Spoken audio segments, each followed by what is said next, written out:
published in June of 2008 with the University of Hawaii Press. Started out because I was teaching a course on the history and culture of surfing, but there were no textbooks available, so I started to make my own. And this was a number of years ago, and as I started collecting and contacting people, found out there was a lot more research that I needed to do.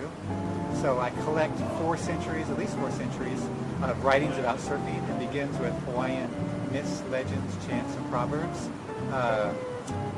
Going back, so that goes back much farther from the oral tradition. And then it goes to explorers of the 18th century, missionaries and travelers of the 19th century, and on through the 20th and 21st century.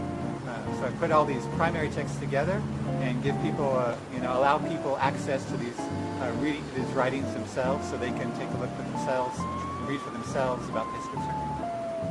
I am a surfer. When I get by a coast, I'm currently teaching in Springfield, Missouri, so there aren't a lot of waves there. But whenever I get by a coast, I love to go surfing. What these journal entries show and these narratives show is that at different parts of the island, especially where the Europeans and Americans did not go, that's where the traditions were kept alive. 1840 is the year that Hiram Bingham, the most prominent of the missionaries, left, and 1907 is when Jack London arrived and supposedly helped revive the sport, along with Alexander Hingford and George Freed. So I'm studying a period that there's not a lot of written records about, and people say that it died out, and I found a lot of sources that offer a different view. Surfing is continuing to be practiced and passed down from generation to generation. I have texts, for example, there's a journal entry that wasn't published until 1924 from Chester S. Lyman, and he's the first white guy that I found who was surfing at Waikiki back in 1846.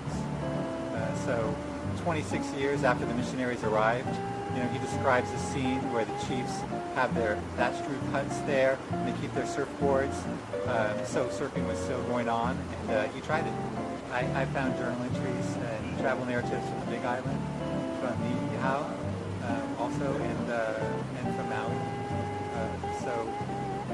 In the 1850s, a traveler named Samuel S. Hill went to a small village on the Kona coast and ran into a couple women, and he said, "Where is everybody?" And they said, "A swell came up, and everybody's gone surfing." And so this is around 1850s, again, during a period when supposedly surfing was dying out, and we find that a whole village is, in fact, doing what they've always done,